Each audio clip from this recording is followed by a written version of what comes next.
Welcome to Womenpreneur Asia, and I'm your host, Krista Goon. This is the podcast where we interview some of Asia's most interesting and insightful women in business. If you are looking for stories of connection and inspiration, this is the place to be. This is episode 2, and I'm talking to Maresa Ng. I've known Maresa for more than a decade now through our work with women entrepreneurs, and when I was thinking of my first guest for the podcast, I immediately thought of her. Maresa is the CEO of the Spark Group Asia based in Malaysia. Much of what she teaches comes from her own experience as an entrepreneur, author, and business coach. Her business started in 2008, and for the past 12 years, she has been helping business owners transform their businesses so that they can work on the business, not in the business. In this episode, you'll discover how Maresa got started in the coaching business, but when she first started her business, she was 6-figure deep in debt. She talks about the mistakes she made in the early days as well as how she got her first client. She also opened up and explained that in the early years, she felt insecure as a business coach. Maresa also admitted that she was working so hard that her business was running her. She had to reevaluate her life and her business midway because she forgot how to live life. She was literally burnt out from all the constant doing. And now onwards to the interview. Welcome, and tell me, how do you get started in this business? Well, thank you so much, Krista. I've got several answers to this. So the published answer. Let me give you the published answer, the answer that we give to the media, and then So the published answer is I wanted to do something for SMEs, and as a banker, as an investment and corporate banker, that was my background before I started my businesses. I found myself pushing very hard, to the committee, and always trying to help the businesses get the loans and get the funds that they need to grow. But I always get this, and usually when you work with a bank, there are rejections. Yeah, I won't say how many. Yeah, there are going to be rejections. But if I may, whenever there's a rejection, it says poor management, and I'll never understand what that means. And then when I really got down to it as a banker, I said, we're not helping these businesses because of management. And then so that's where I went in and said, hey, how can I do more for businesses? How can I do more to support SMEs? So that's how I got started on a logical basis to start helping businesses grow. That's how I got started with business coaching. So that's the published answer. Do you want the real answer? Yes, the real answer. I want the real answer. You want the real answer? Okay. Yeah. So I give you the one that I tell the media. Okay. Yeah. So, and the real answer was really, I wanted to get away. I wanted to get away from, the investment banking, the corporate banking life, because it's very corporate. And for me, I started to look into my DNA. It was very stressful. I remembered I would start work, it doesn't matter what time I finish work, but I would start at 9:30 every day. And I go all the way until like 12 midnight. On a good day, I'll leave at 10 at night on a good day. And it was so challenging at some point. So I joined this consulting company also as a corporate finance person, because that's my background. I studied finance. So I joined a consulting company. And, the funniest thing is one day I decided to leave the office at 7 p.m. because I had a wedding function to go to, and it was sometimes we work on Saturdays, so I had a function to go to, and the security guard says, he looks at me and he goes, "What, are you half day today?" I leave at 7 p.m. And he's half day. Hey, you half day ka? I'm like, excuse me, we go home at 6. I was so pissed off. I said, I've got somewhere to go. And I said, jeez, what kind of life is that? So long story short, mostly I wanted to get away from it. And when we make changes in our lives, and that's how I made my change. For me, the biggest thing was my push factor. I wanted to get away from something. So if you ask me, Maresa, did you know what you wanted with your life back then? Did you know you were going to transform businesses, people? Would you have got this far? 12 years of being in the business. You know, would you have got, I'll tell you very honestly, had no clue. Okay. I had no clue I was going to last this long. And all I was thinking is, I just wanted to get away from something stressful.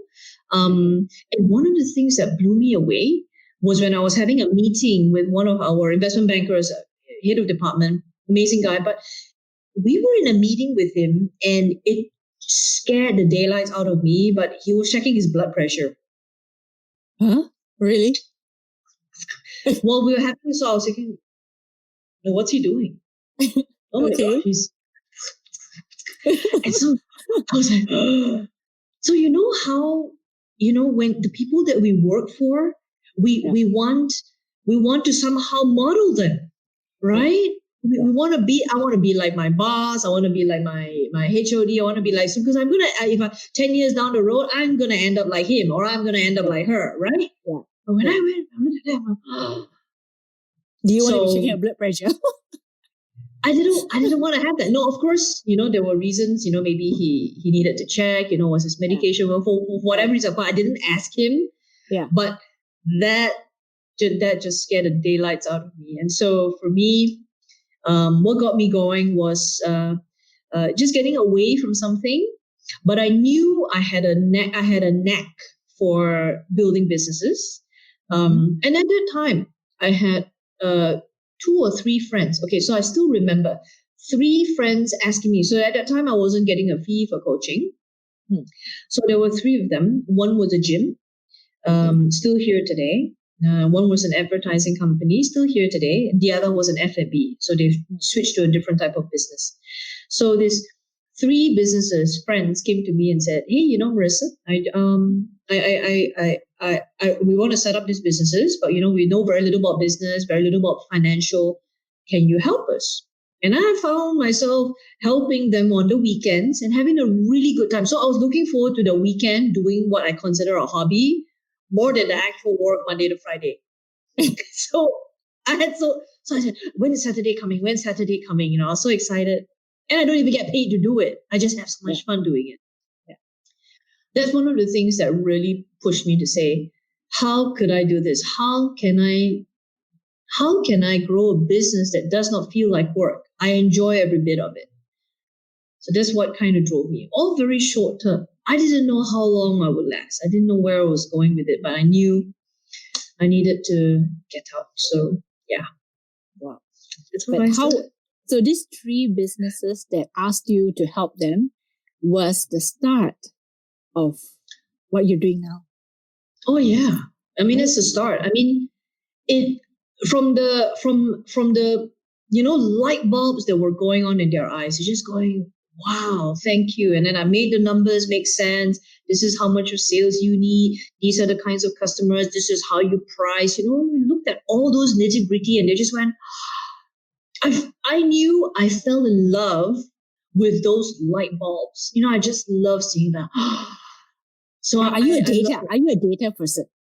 I'm not. I'm so far away from data and numbers because when I look at my gifts, and I like doing that. So I looked at assessments, I look at gifts. So I'm a very introspective person. So I assess what I can do. Yeah. And actually all my gifts, all the things that I can do, very far away are financial, although that's what I'm trained in. And as I go further and further into the coaching business and into leadership and into growing teams and entrepreneurship, my gifts are actually around people. But I never knew that because if I didn't give myself that chance to see this, I would have still been stuck in banking. I would probably be somewhere in the Middle East or somewhere in Hong Kong or somewhere in Singapore. That's where all the corporate finance people end up, right? Yeah. So I ended up there, but I would not have seen this, ability to do what we're doing now. Yeah. Wow. That is an interesting start, interesting way to begin a business. Oh yeah. Yeah. Right. And it wasn't easy. It wasn't easy at the beginning because when I started my business coaching company with Action Coach, I would say, I invested a lot of money. I mean, I begged, borrowed, and not steal. I had to, I borrowed. I had to raise 150. Now, this is a business that most people start with a box of business cards. Yeah. Now, I didn't. I started with, I was 150,000 down. Yeah. I refinanced my home. I got money out. At that time, I could do that. That was still 2008. I used all my savings that I had from banking. Good thing they paid us good bonuses, so I had quite a bit to be able to invest. And for me, I think that was a real push for me because I already invested money. You see, and that's the thing. When we invest so much money early on, it made me so convicted to not lose sight of what I've already invested in. And so for a lot of people ask me, wow, so crazy. How could you have invested so much money? And I say, if you could turn back time, would you do that again? A lot of people ask me that. I'll tell you, if I could turn back time, I'd do it again. Investing that money made me so convicted, so committed. And of course, I had to make it work. There were days when I was dried up. I didn't have enough money. I remember those days it was so hard that I was missing my car payments. It was so hard because I couldn't find clients. And I'll share a little bit, how it was crazy because I'm not where I am now where clients do come to us. They call us, they email us, and, we run webinars and people just come, we've built that brand over 12 years, but the beginning was hard. I was on the last few dollars. I just even remember in my account, sometimes there's most of the months, there were just less than $200. Okay.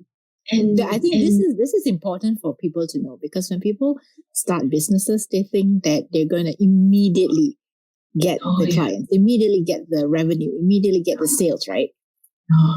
Yeah. I think sometimes it's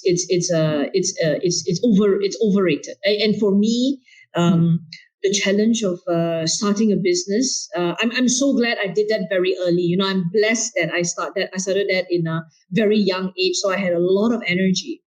Okay. But I did whatever that I needed to do. I remembered I did bold calling and cold calling. Those days it was still possible. Okay. And you know how at bold calling is actually going into businesses, so you go into businesses, you walk right up, and then you talk to the business owner. Most of the time he or she is there, right? Yeah. So I bold call. So I remember I bold called my first the first client that I closed was a chiropractor because I used his services. So he was a American-born Korean, and he was based in Malaysia. And so it was really, really wonderful because, I used his service. So I used his chiropractic services for my back because at that time I was very sporty. And then I started chatting him up. What do you do with the business? How many patients have you got? When are your busiest times of the days? And then one thing led to another, and that was one of my first few clients that came on board from bold calling. But it was tough. I remember I'll go from store to store. Sometimes it's interior design, sometimes it's a restaurant, sometimes it's a kindergarten. I just walk right up. And I got to choose the right time to go in where it's not school time. I go right in. I'll introduce myself. And when you introduce yourself for what you do, you've got that first, 3 seconds to create a good impression with, your face, your body language. And then the 3 minutes of what you say will capture them, or else they'll just go, yeah, never mind. Thank you very much. And most of them say that to me. And I go from door to door. I've called thousands of numbers. I've called phone numbers and I've called offices. I get them off the website. On Google, those days there's a lot more outreach. There was not so much that we could do with Facebook back then. It's not as vibrant as it is today. Yeah. And maybe I didn't know that much about getting the customers to come. So instead of, B2C, now we do C2B. We get the customers to come to us. It's inbound marketing. by doing what we do. That's why we do a lot of education, we do a lot of webinars, we do a lot of YouTube videos, because we know people, leaders and entrepreneurs are just consuming this information out there. But I didn't do that. So I just went from door to door. It's crazy. And I would network. Okay, networking was a very important part. Mm-hmm. So I go into BNI, Business Network International. I go into conferences, events, and then I go out there, and I always do it the wrong way. You know how we do networking. Tell us the wrong way. I want to know the wrong way. The worst way, let me get my card. Okay, let me get my card. Okay. The wrong way, which I only realized later, is, hi, how are you? Shake hand. My name is Maresa. This is my card. Wrong way. Oh my gosh. And I had so much of training. Mm-hmm. That's the wrong way. Don't go introducing yourself with your card. Only present your card when people want to be in touch with you. And how people want to be in touch with you is the right way of networking. And I learned this from all the seafoods, and I'm so thankful. I've also followed a lot of Ivan Meisner's work. Brad Sugar talks about how to network. So how you get people to want to be in touch with you. The ultimate outcome is they ask you, so your name was Maresa, is that right? Yes. How do we be in touch? Oh, let me fish out my card for you. There you go. That's how you do it. That's how you give a card. Not the so I'd be so proud. Those days I'd be yeah. And those days I'd be so proud. Ooh, I finished 30 cards today. Oh yeah, I rocked. And nobody calls me. Yeah. So it's really interesting how growing a business, how a lot of things have changed. Of course, after we did all that, I started to get clients as well. And of course, what really helped is a referral from clients. Referrals from clients are the best gift because it is your clients, and we are in that kind of business. We're in the kind of business where people need to talk about their experience of what we do. They need to talk about it, and then they'll go, I have a coach, and oh my gosh, she is ... She's amazing. So she's maybe amazing, or she's crazy. So I used to get all kinds of stuff, right? Okay. But I used to imagine. Now this is important because I used to imagine if I wanted to be referred for my work, what would I want my client to say about me when I'm not there to their friends? Yeah. I got to that end of imagining that, and I said, wow. So when I got to that, I visualized that.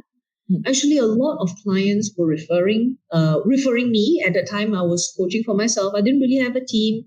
All I wanted to do is just make a decent income. So I just want to get paid for coaching. I didn't want to do free coaching. Yeah. Although I had to do some of it at some point because the referrals, the experience that people got, oh my gosh, Maresa, thank you for this sponsored coaching. But then they could go on and talk to their friends. We don't do any more sponsored coaching, by the way. We don't do any more free coaching. We've come a long way. But at the beginning, I had to do that because there was nobody that experienced what I do.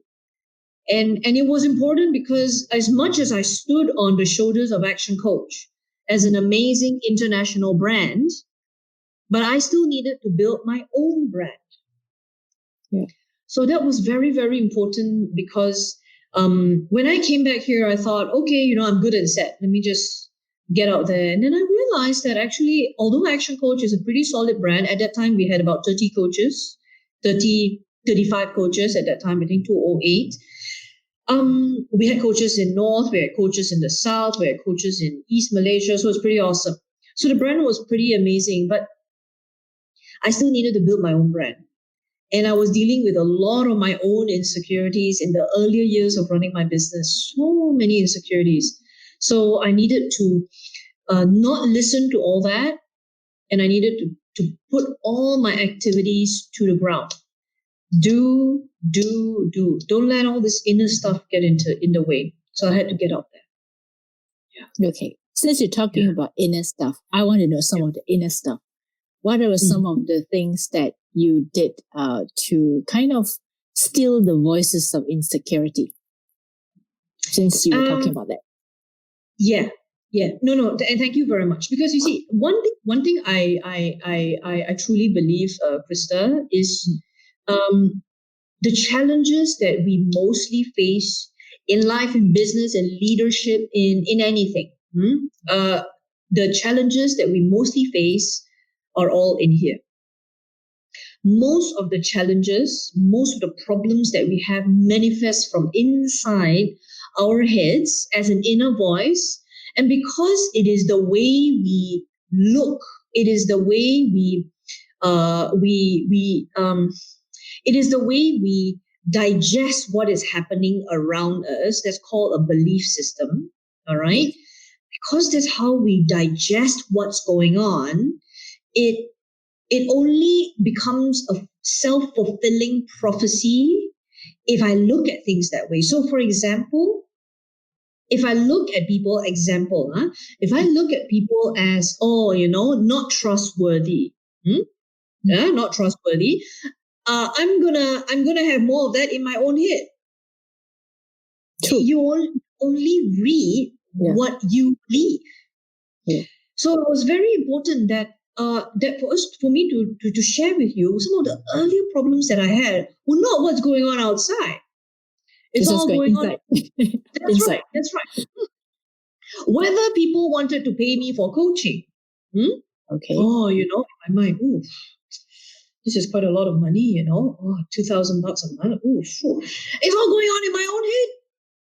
And if I think it's expensive in my own head, guess what I'm manifesting for the other person? You think it's expensive, right? That's right. Yeah. So one of the things I had to conquer was defeating myself before I'm actually defeated. Do you know what I mean?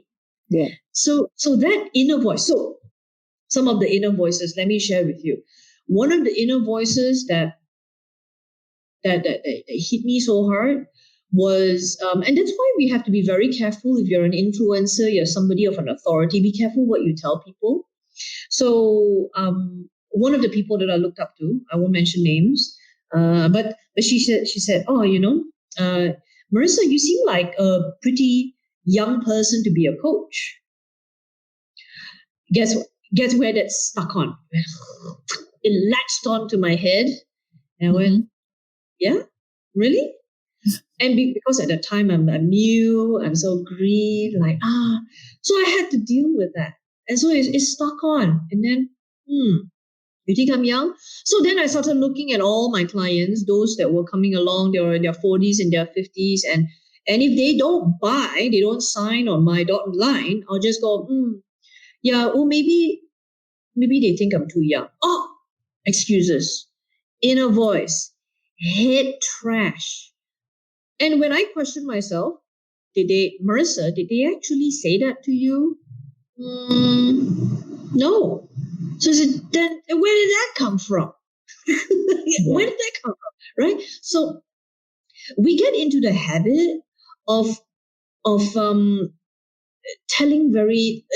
telling stories from the way we look at things. And so that inner voice was a lot of the challenges that I had to deal with. And a lot of the inner voices that came about, for example, another inner voice, when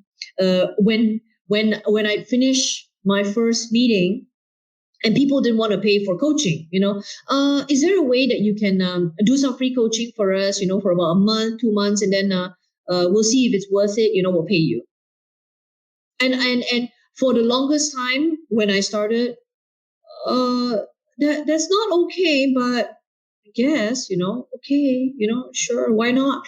So I put myself in very, corners that, because, if people don't invest for coaching, they're not really committed, they're not convicted. And, for us as professionals, we don't ever want to give our time and our energy away for free. But because I had all these inner voices, just where, okay. So it only And because I looked at myself that way, it only sent louder and louder signals.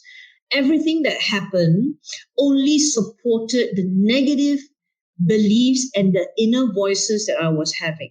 Does that make sense? So everything that was happening was just showing me, yeah, people don't want to pay your fee. People don't. So if I may, managing those inner voices are really important. Now, how did I manage all those inner voices? You might ask, my goodness, how did you deal? Because business owners and entrepreneurs that are watching this, leaders, whatever that you're going to do, if you're challenging your comfort zone, if you're coming out of the comfort zone, yeah, this is the gate, we're inside. Yeah. So inside the comfort zone, we know what to do. We've done it before. We've got successes. Okay. So now the gate opens. You got to walk through it. So suddenly you're outside the comfort zone. Now, when you go out the comfort zone, you start making changes. That's where the resistance comes. Resistance from your mind, from your brain. And this is the way our brains are designed. Human beings, our brains are designed to protect us. Now, I don't want to go into scientific, but we have a part in our brain when we're in danger, actually it goes off. A lot of people call that intuition, right?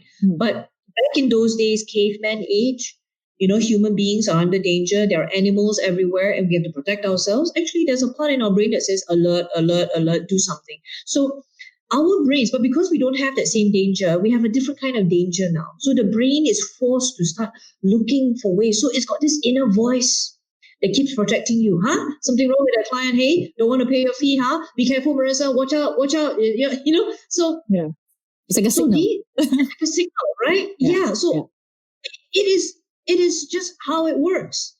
But if you can, and this is number one, if you can listen to those voices, the challenge with a lot of us as leaders and entrepreneurs is that we don't listen to the voice enough. We get busy. And so you know how sometimes people say you gotta slow down to speed up? Yeah. And when we're too busy, it robs clarity. If you've ever heard of all those before, they're absolutely spot on. Because how we lose, how we don't hear the inner voice is when we're too busy. And when we're busy, we go on autopilot. And autopilot means we react to the voice even without knowing. And that's why the Spark Group Asia, we dedicate a lot of our work to bringing awareness and consciousness, not by meditating and not just by that. Those are all very useful exercises. But we want leaders to listen to themselves. So we ask questions that help them to bring a lot of the inner voices to the forefront. Is this what you're saying about your business partners? Is this what you're saying about your customers when they don't want to afford your fee? Is this what you're saying about, do you know what I mean? We're bringing it to the forefront. So it's always there, but you gotta look at it and you gotta, that's what it is. So if I may, the key to inner voice management is first, knowing that it's there. Don't go on autopilot. Question how you're feeling right now. Question where you're getting that negativity from. Why are you letting people get away with taking free sessions from me? Free, why do I keep giving more and more and more? They get to the end of 3 months and they say, thanks for all this free coaching, Maresa, but that's been amazing, but sorry, I don't see the ROI. Boom, I'm dropped right off the cliff just like that. I'm just going, But if I may read into why, what beliefs, what am I trying to fulfill? What am I going on autopilot now that I'm not conscious is happening? Which is why I am allowing all this to happen. Which is also why challenges are not what we see outside. Too many people are going, customers don't want to pay. I mean, I'm targeting the wrong people. Maybe my fees are too expensive, my this, my that. So we create a lot of external stories, but actually it's all coming from within. Yeah. So people don't want to pay. It's actually coming from within. So how do you create a more resourceful structure So number one is first awareness. Number two, what I had to do. I don't know if you've heard of this process. It's called the process of visualizing. Okay. So actually, I visualize a lot. Visualizing means, again, it's about awareness, Krista, but it's about knowing what we really want. Yeah, what we really want, and not being autopilot with it. Because if you tell your brain what you don't want, the brain does not understand the negation. It doesn't understand. I don't want clients that want free coaching. Example, I don't want clients that want free coaching. Don't want. Brain doesn't understand that. All it understands is clients free coaching. Yeah. And, then what you get? And then oh my gosh, stop it already. Then you keep getting what you don't want. You're getting what I don't want. That's right. Yeah. So it was crazy, but I had to visualize what I want. Made that very clear. So visualization was very, very important. Very, very. So because I had to build a very solid identity, and that went to the third strategy, which is the model. So because I lacked a coach identity at that time. And, for some of us as entrepreneurs, as leaders, we're coming into this. So I didn't want to model an entrepreneur because I just wanted to be a good coach, hey? But now it's different for me. So I've got a different model now because I am growing a coaching business. As an entrepreneur, I'm growing coaching business. So for me, I have a different model. Okay. I'll share my model with you later. It's in part of the interview. Okay. This person motivates me. But at that time, my model, I had to choose who I imagined was the best coach. None other than Brad Sugars himself. Okay. So because I lacked my own identity, I had no style. I mean, right now I have a style and I'm quite comfortable with it. But before this, like 10 years ago, 11, 12 years ago, Maresa is a new coach, right?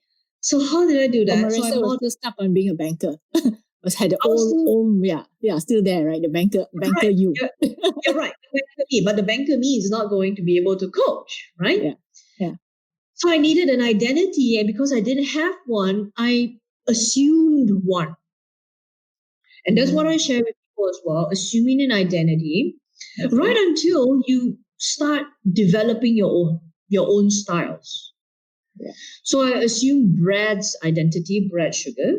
Okay. Brad Sugars, because I invested in the Action Coach franchise, and of course at that time I had so much to learn with him. I still have a lot to learn with him now, but I took that on.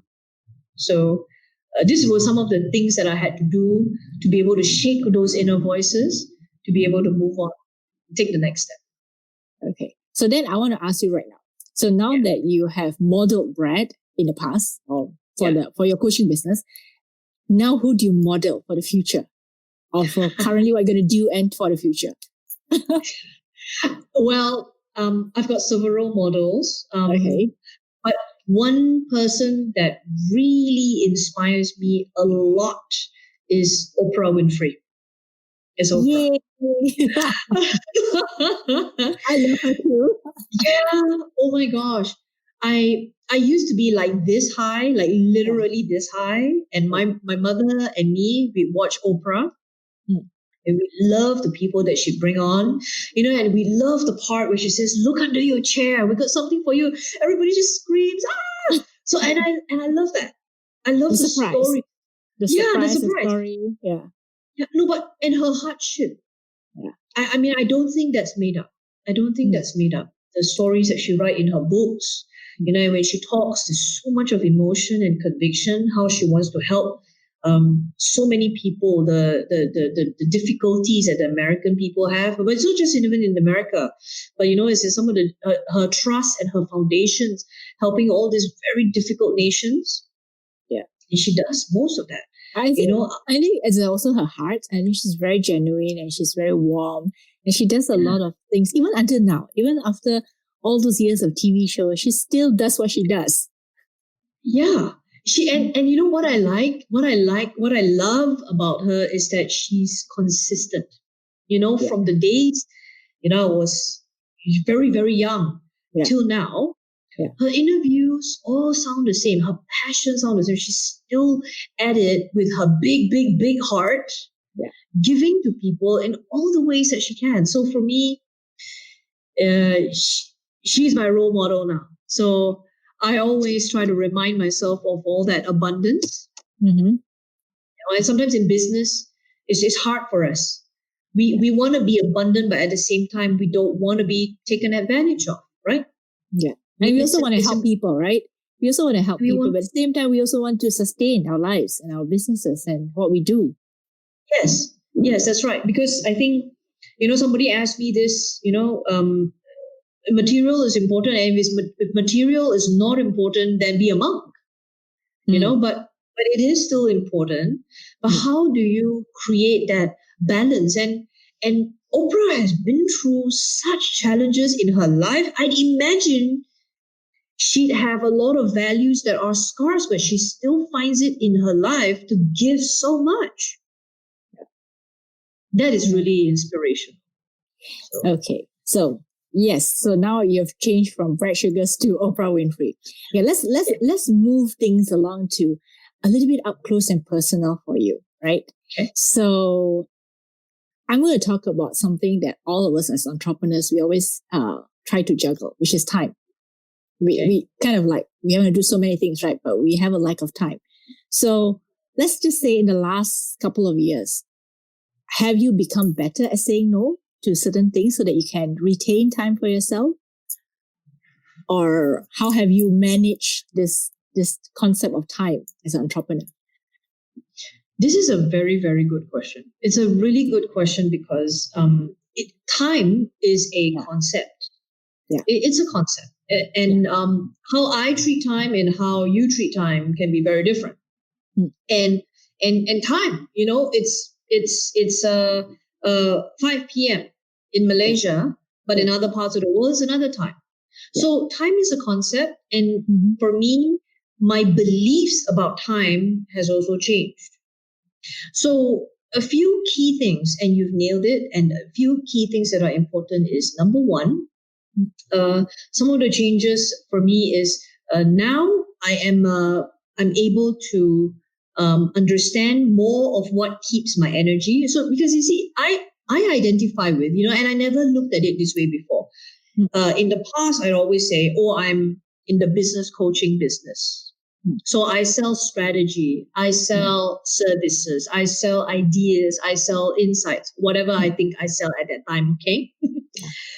And when I understood that well, actually, you know what we're really selling? We're selling energy. I'm selling my energy. People want to work with me because of my energy. And the energies are different. The energy of how we inspire, the energy where they talk to you for an hour, they talk to you for 15 minutes, and you just feel all your passion and your power. And that energy is actually, when I looked at proper feedback, people always say, wow, Maresa, you're so passionate, you're so energetic. Where do you get your gazillion gallons of energy from? Like, people even ask me what I eat, what I drink, why do you always look like you're high on something? I said, I'm not. Lots of sugar. Lots of sugar. They say, what do you drink? No, I want to know. And they write that, I want to know. What do you drink? What do you put in your coffee? I say, I like coffee. So they say, coffee must be why she's like that. But what's the secret? When I got all of that, I realized energy. So the first part is I took a lot more, I was able to protect my energy by knowing how I wanted to use my time in a week. So for example, I know how to say no to meetings on weekends. I know how to say no to meetings at night because I wake up really early, like a rooster, like a chicken. I wake up really early. So I'm out by like 9 p.m. I can't text anymore. I'm tired, but I wake up early. So and my day starts at like 7 a.m. in the morning. So if I could, number one, being able to say no, that protects my energy. And that energy is what I can give to many other people if I'm well. If I'm not well, I can't do that. That and exercise. So I exercise every other day. So my routine is 5 times a week, including cycling outdoors. So I do that. Being under the sun energizes me, creates that vibrance for me. And the second thing on my concept of time, This is very important. And I've only recognized this recently, Krista, and I'm sharing it with you and everybody here as well. Yeah. My concept of time, we can spend out of 100% of our thoughts, we can spend part of it in the past. Okay. We can spend part of it in the present, and we can spend part of it in the future, right? Yeah. The 3 parts, all right? Yeah. So present, of course, are things happening now. And then future are things that haven't happened before, and past are things that have happened before. So my concept of time have changed because in the past, as in the younger Maresa, spends a lot of her time in the future. Almost 80 to 90% of my thoughts, my decisions, my everything is in the future. Which is why I don't gratify myself enough today. I could. I hustle. So I hustle, I can say, okay, never mind. When I am successful, I'm earning X amount, I will give to charity. When I am successful, I'll take that trip. I'll go for that holiday. I'll do that vacation. I'll buy that new piece of furniture or invest in that new bicycle. When later, when it comes up. So I set so many conditions in the future. And, Krista, as I got older, I realized that there were some people that were my age and younger. They didn't live very long. And my concept started changing because I myself don't know how much time I have. And when I live so much in the future, what if the future never comes? And my concept of time changed. And that's why I pulled my life together. Actually, in 2016, I was so exhausted because I was working very hard.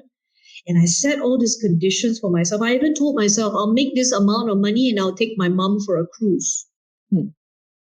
I set all these conditions around doing things for my family and myself when the business is successful. Oh my gosh. And when I set all those conditions, I gave a lot up today in the present that I did not enjoy my life. I didn't get to do the simple things that make me really happy because at some point I just work and work and work and work. I even gave up cycling. I didn't touch my bicycle for like 5 years until I realized instead of me run my business was running me. So, and how? Because my concept of time was that I kept investing in a future that I was not sure would come. And that's what changed. So I live very much in the present. I do spend 20% of my time in the future to plan. Okay. I spend 10% of my time in the past to learn from all the mistakes that I've made. And I spend the rest of that 70% in the present where if I feel like having a nice dish, I feel like eating something nice, I'll eat it. If I feel like, and part of the things that I've always wanted to do in my bucket list was to go around Taiwan. I cycled, I did a 10-day trip. That was been on my bucket list forever. And I set so many conditions to it that it never came, and I just went, heck that, do that now. So I went in January, finished something that I never would have thought possible because sometimes we just create all these conditions to do things for ourselves. Why? I don't know. But yeah. But I think is there something to do with being entrepreneurs? Is there something, because you work with entrepreneurs, you work with business people, do you see that also affecting this thinking? Yes. Because you see, entrepreneurs are the best at doing that, They are very, very good at delayed gratification. Very, very good. Now, delayed gratification is important as like a celebration mechanism. All right, do something and then, I got a new client, got a new project, yay, and then celebrate, So give to yourself. But, one of the things that I found that I was doing, and this was in my earlier days, because we read stories like Bill Gates, and, his $1 billion foundation that he supports, the money he gives away is is equivalent to the GDP of some of the poorest countries in the world. Wow, that's so awesome. So in my mind, only give when you're that rich. See how, and that stopped me. That stopped me from giving back. And then I realized, actually, look, how did I get there? How did I start seeing life that way when actually you can give just give what you can. Not give because you've got billions in the bank account. Why set such a high goal? So entrepreneurs, you're right, are a little bit like that. They're very good at delaying their gratification. But if I may, that's one of the things that we talk about today, is to also live in the present. They call it the present for a reason, because it's a gift. And we know a lot of people that don't even get into the future, and some of them, their lives are taken away from them sooner than later.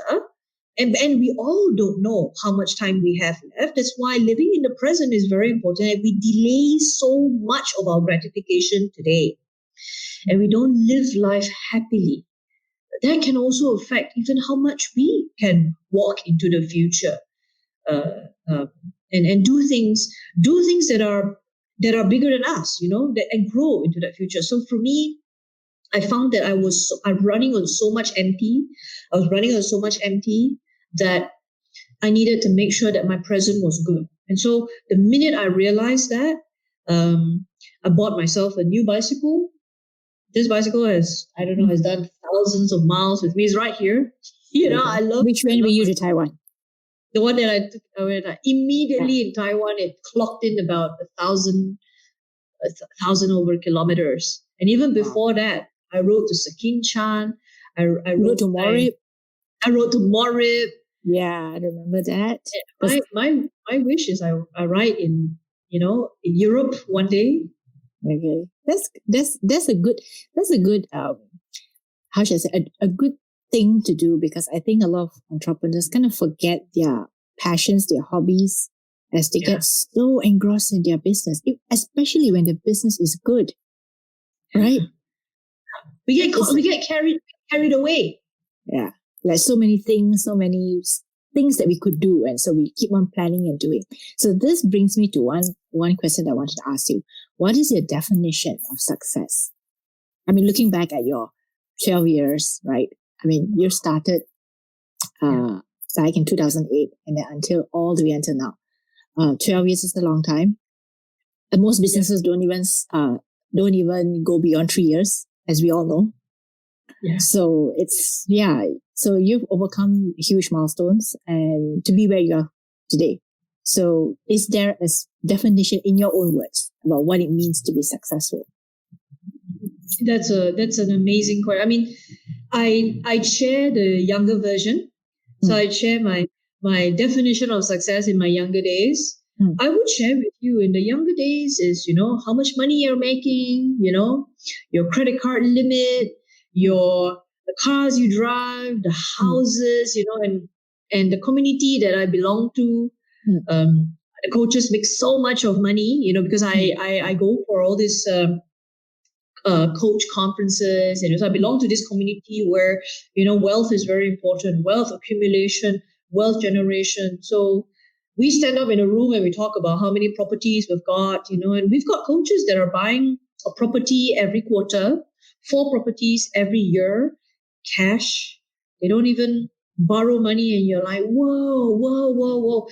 And so the definition for me back then was a lot of this.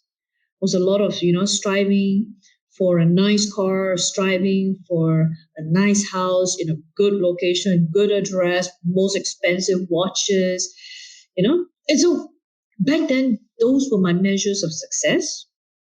And then I realized that it was actually very superficial. And I realized a lot of this because I also started to understand the hardships of life. I started to understand that, and as we go on, as I went on, and I kept, one of the things that I started going on to do was to grow my team. Also, when I grow my team, one thing that I realized, and in growing team as well, people don't get excited about, the cruise holiday that you go for, or, how many properties you have. Those are the things. And I was just thinking about this the other day. I wouldn't want to be part of an organization where it was important what car I drive. You know what I mean? Because then what kind of message are we setting for the people, the vision that we have, the mission that we have? And so, of course, over time, and also because I've been through different levels of hardship myself, my understanding of success, my measurement of success now is the number of lives that we touch. Wow. Leaders and entrepreneurs. We're coming up with, as we speak, actually, we're coming up with a counter. So we set conditions. What is considered one? And by 2030, 2030, 10 years from now. have, that's 10 years from now, I have this big, hairy, audacious goal. My BHAG is to touch 1 million leaders and entrepreneurs. I mean, I'm saying this on your podcast, Krista, because you're going to date this in 2020, 2030. I got to do that. Yeah. So I can say the podcast again to remind you 2020. First, you've done this. So I'm sharing it because I'm so convicted, but it's more about the lives. It's more about the lives of the people that we change. Number two, it's more about the coaches. In the past, I needed to be the successful coach, like me, right? But as I grow this ecosystem at the Spark Group Asia, it's not about my success anymore. It's about the success of my coaches. So I feel so much of fulfillment. Back then, when I would get a testimonial like, "Oh, Coach Maresa is this, Coach Maresa helped me do this, Coach Maresa is awesome," I feel so much of fulfillment now, not from those. I feel the fulfillment when the testimonials are for the coaches. That means we created that success. If you play with us, we can help you get there, help you become successful. That is the name of my game now. Not for myself anymore. And Jack Welch said this. Jack Welch said, before you're a leader, it's about growing yourself. Yeah. When you're a leader, it's about growing others. And so for me, it started to become more about that. The success that I measure is from people that play in our ecosystem and are immensely successful. That's more important to me now. Wow. That is a good definition. And I see that as an evolution of where you've come from over the years. Yeah. Okay. Yeah. So we've touched on really serious stuff. So let's go to something that's a little bit not so serious, lah. Okay. Let's do the quick ones. Okay. Favorite food? Ooh. Okay. I have to think about this one because I really love food. I love all food.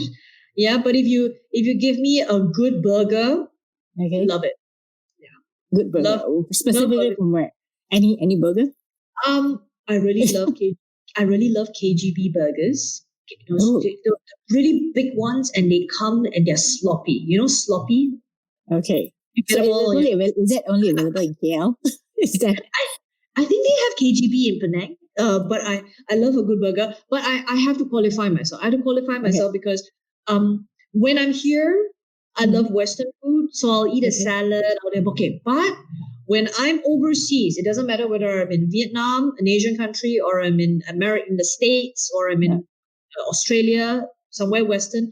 Yeah. I always, by the 5th or the 6th day, I want to come home and have a big bowl of kway teow soup.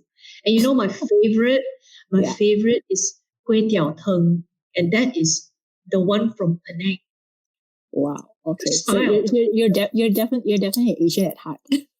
Definitely. So I fly all these places. The first meal I always have is a bowl of soup noodle. I see. Wow. Okay. Favorite book? This one is easy. The first book that I read, See You at the Top by Zig Ziglar. That's the first book that my dad gave me for about self-development. And I remembered reading it when I was taking the LRT to work every day, my first job in Citibank. So I have 42 minutes in the train from here where I live all the way out to Citibank where I get off. Mm-hmm. I'd be able to read. And the first book was See You at the Top. Got me going with self-development and thinking differently and wanting more for myself in my life. Okay. Do you have a favorite book now? Or recently? One of my favorite books that I really love is it made a very big impact to me. I can't remember the author. Let me look at that. Hang on a second. I'll Google it right now. Sorry about that. Okay. Is this book called? Yes, it's called Drive. Yeah, Drive. Drive. By Daniel Pink. Yeah, I like Daniel Pink. Yeah, he's very good. Yeah, those are one of my favorite books that I've read now. Although I do have now. The reason why Daniel Pink was the first book that I read that taught me about how people were motivated. And then I went on to read more books in that space. So if you ask me about my favorite books are usually the first one that created the new phase of my life. So that was one very, very powerful book. So that's why I remember See You at the Top. I remember Drive. So all these books made a big impact to me. Okay. Yeah. I'm sure you have many, many books, but we're going to get onto favorite movie. Okay. So the favorite movie was difficult because I have two. So I love The Lion King.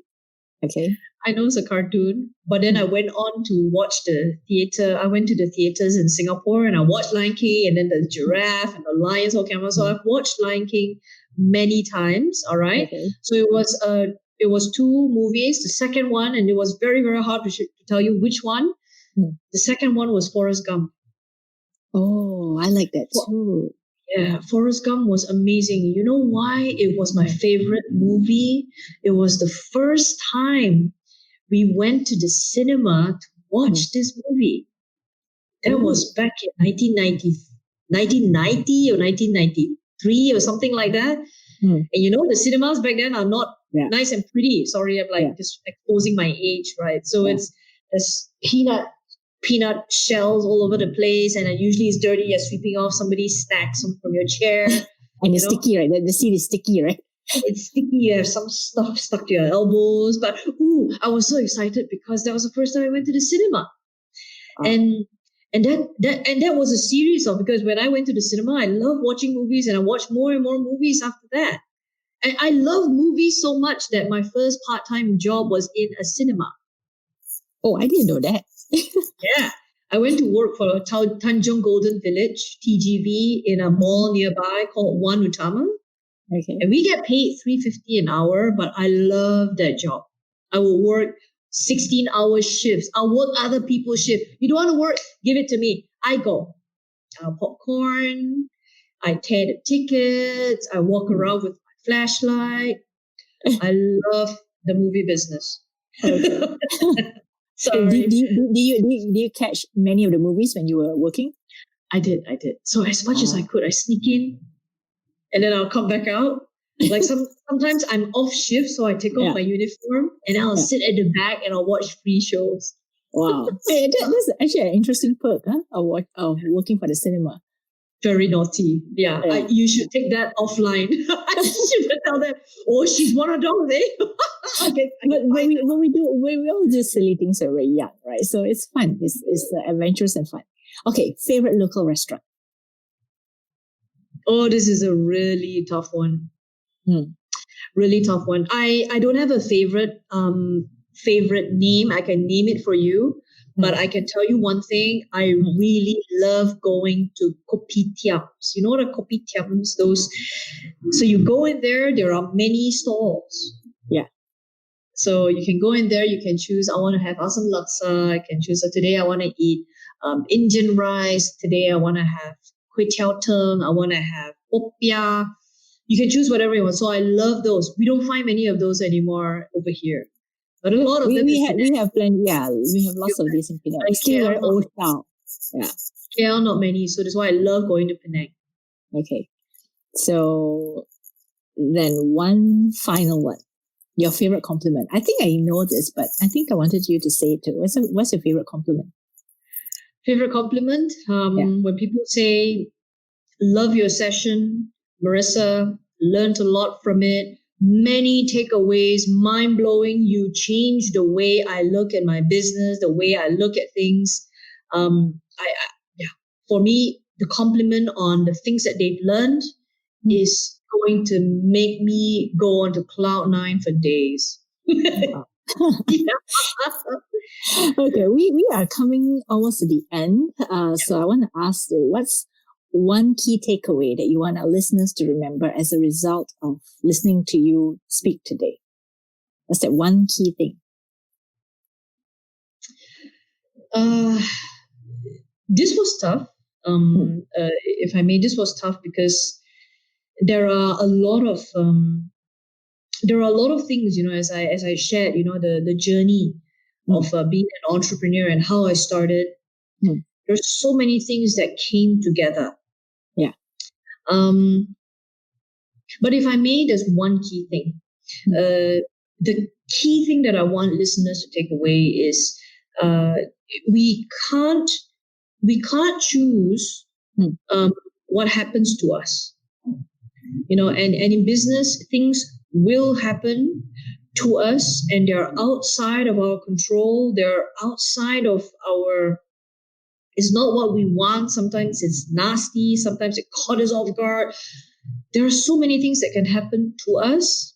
But one key thing that I want people to take away from this interview is we can't choose what happens to us, but we can choose how we react to it. And for me, that is leadership intelligence, because when we lead, we lead ourselves, we leading ourselves and then leading people, a lot of things can happen, but it is all a choice how we choose to show up. And when I look at my earlier days, when I was, preparing for this interview as well, Krista, you really made me go down that path of looking at all the good things that's happened. And you also make me think of all the things that have come through my life. And sometimes if I don't do that, I just keep going forward, right? Yeah. And so when you did that, I realized that actually in my life, I chose. I made a lot of choices, and a lot of those choices got me to where I am today. I wouldn't say that I am. I would say that based on what I've gone through, I have been a very successful person by being able to overcome a lot of these challenges and being able to talk about it so that I can teach people this experience. And I've created methodologies, and then I'm training my coaches to know how to bring more leaders through the process that I went through without hitting so many walls. So because I hit walls, I hit so many walls that it cost me health, it cost me money, it cost me my life to a certain extent. And I'm so thankful that I could pull back and regain. I consolidated myself. And when I did that, I put all this emotion. So for me, the key thing that we can take away from this is it is always a choice how we choose to show up. And a lot of that has nothing to do with external. It's got nothing to do with who's, what money you've got or what employees, what customers, your network. It's not external, but a lot of it is internal. And if you can choose that, choose how you think, choose how you feel, choose that, don't react to what happens to you, but make wise choices to show up in the most resourceful way that you can. That is going to make leadership, facing challenges and obstacles, just way a lot easier. So my key takeaway is that making the right choice. Yeah. So you see, our conversation has come to an hour, right? So I would say that we can go on and on forever. Yeah, we can keep asking that. I have so many questions I want to ask you, but maybe I will save that so that we can bring you back again as for another episode, right?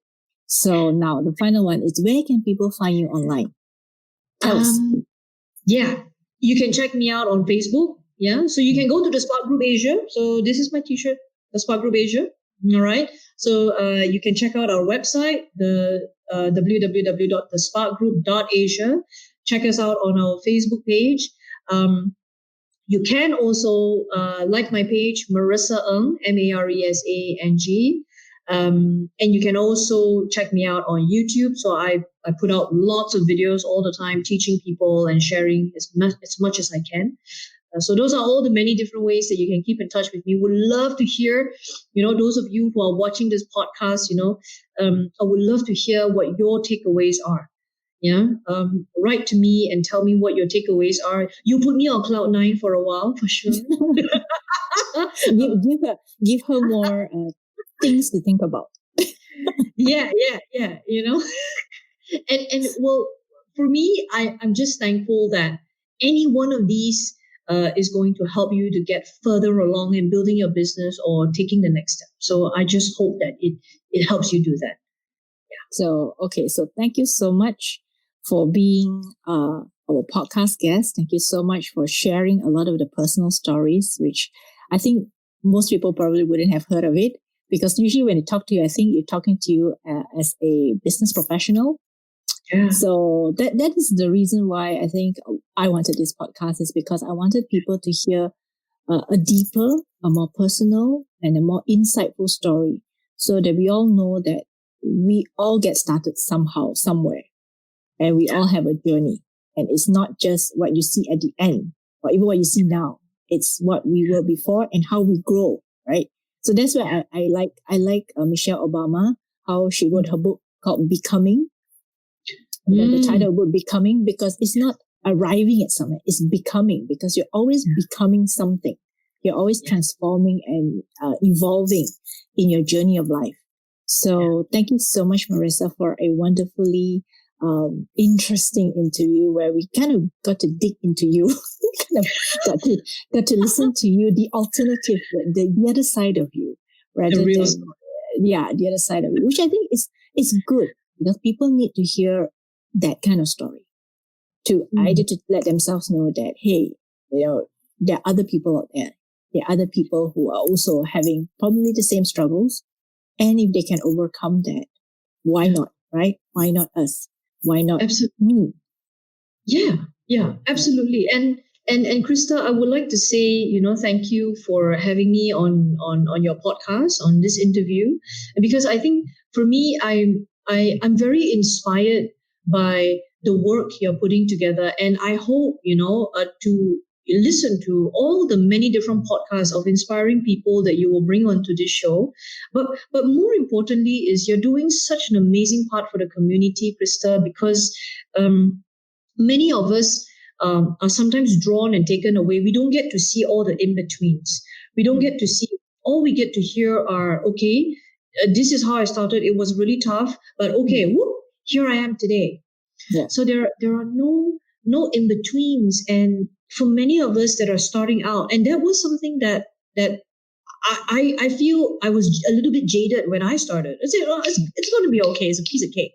But when I really got into it, and this interview gave me an opportunity to again remind myself of where I came from. You brought that out. And this is a service that you're doing to the community, because you're also showing everybody that this is important. All the in-betweens that sometimes we don't see. So thank you very much for having me on this interview, because of giving me this opportunity to share as well. So thank you. I also think that sometimes, like when you talk about role modeling, I also believe that now we lack the kind of Asian role models and specifically women role models in business. So I believe that sometimes in a world that's changing and slowly evolving, where we're talking a lot about different gender roles, we're talking about women coming out and becoming businesswomen and entrepreneurs. Yeah. We need to see the positive role model. So we don't see that we will always aspire to some other things because we don't know, right? We don't know any better. We don't know what is out there. So as long as we can see something we can model, we can see something that, hey, I want to be like you, I want to be as inspiring as you, or do the things that you do, then at least I know, hey, I want to follow someone like Maresa. So these are some of the things which I feel people can take away, and people should start looking out, who's around me? Who's in my community? Who's in my country, my area that I can use as a role model, maybe I can even connect to you, because these days with the internet, it's so easy, right? I can say, hey, Maresa, I'm going to connect with you on Facebook or LinkedIn, and we can be friends, and I can learn from you as well as, we can do something together. So that's basically how things would thrive in the future. Yeah. The new norm. We're in the new norm. We love this term, right? The new norm. So thank you very much once more. And I hope all the listeners who are listening in, please remember to follow her and to connect with her, and yes, to learn more from her. So thank you once more, and we hope you'll have a wonderful, wonderful day. Thank you. Thank you. Thanks for listening to this episode.